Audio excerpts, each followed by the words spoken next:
Ada kisah tentang kebaikan dan kasih yang tercecer dari antara perayaan-perayaan Natal. Kisah tentang kasih yang indah ini tidak terjadi di gereja, tetapi terjadi di sebuah pusat perbelanjaan di Amerika Serikat. Pada suatu hari, seorang pengemis wanita yang dikenal dengan sebutan Bag Lady, karena segala harta bendanya hanya termuat dalam sebuah tas yang ia jinjing kemana-mana sambil mengemis. Ia memasuki sebuah departemen store yang mewah sekali.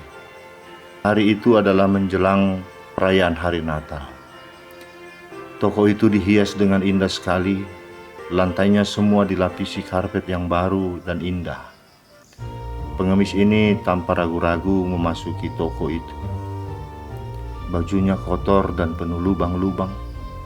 Badannya mungkin sudah tidak mandi berminggu-minggu karena bau badannya menyengat sekali.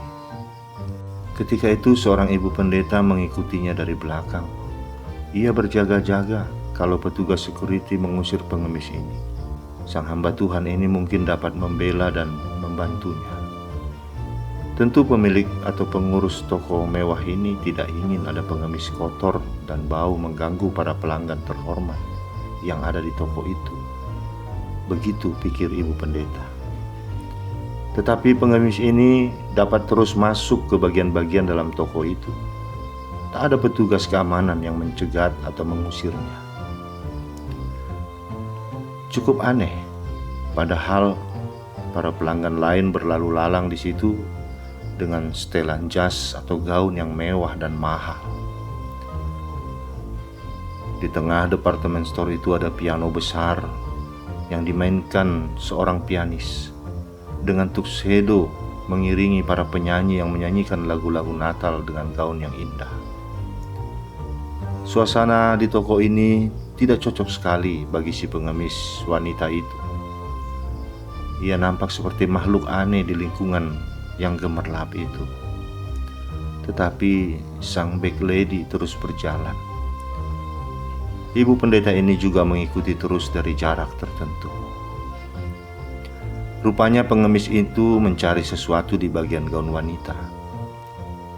Ia mendatangi kantor paling eksklusif yang memajang gaun-gaun mahal bermerek dengan harga di atas $2.500 per buah.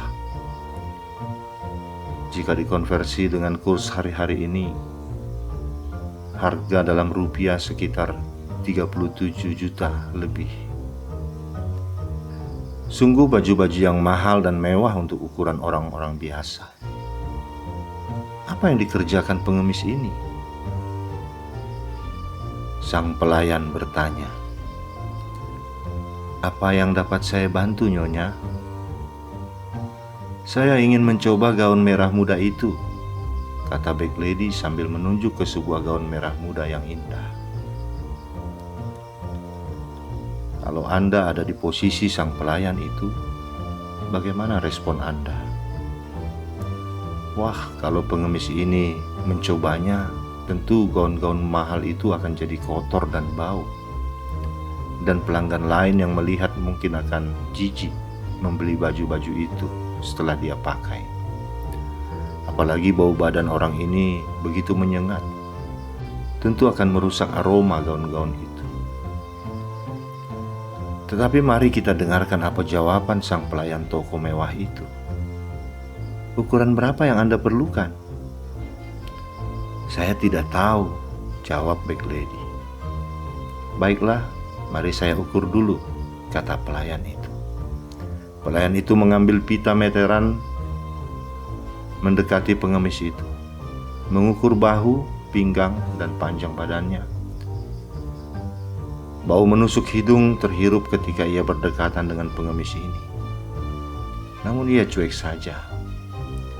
Ia layani pengemis ini seperti satu-satunya pelanggan terhormat yang mengunjungi kantornya. "Oke, saya sudah dapatkan nomor yang pas untuk Anda, Nyonya. Cobalah yang ini." Ia memberikan gaun itu untuk dicoba di kamar pas.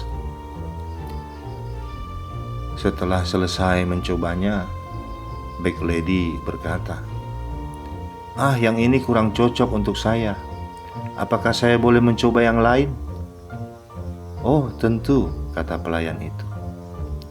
Kurang lebih 2 jam pelayan ini menghabiskan waktunya untuk melayani sang bag lady. Apakah pengemis ini akhirnya membeli salah satu gaun yang dicobanya? Tentu saja tidak.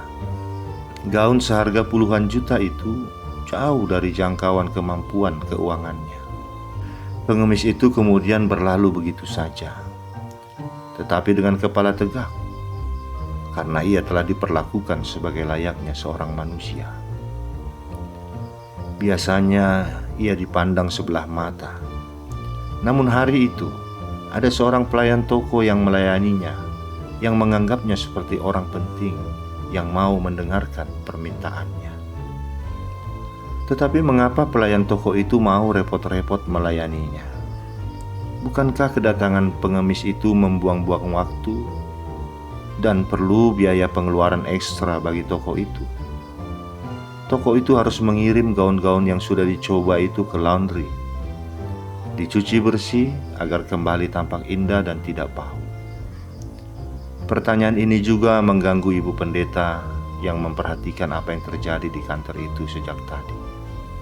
Kemudian ibu pendeta bertanya kepada pelayan toko itu setelah ia selesai melayani tamu istimewanya, "Maaf, mengapa Anda membiarkan pengemis itu mencoba gaun-gaun indah ini?" "Oh, memang tugas saya adalah melayani dan berbuat baik. Tapi kan Anda tahu bahwa pengemis itu tidak mungkin sanggup membeli gaun-gaun mahal ini." "Maaf Nyonya, soal itu bukan urusan saya. Saya tidak dalam posisi untuk menilai atau menghakimi para pelanggan saya. Tugas saya adalah melayani dan berbuat baik." Ibu pendeta ini tersentak kaget.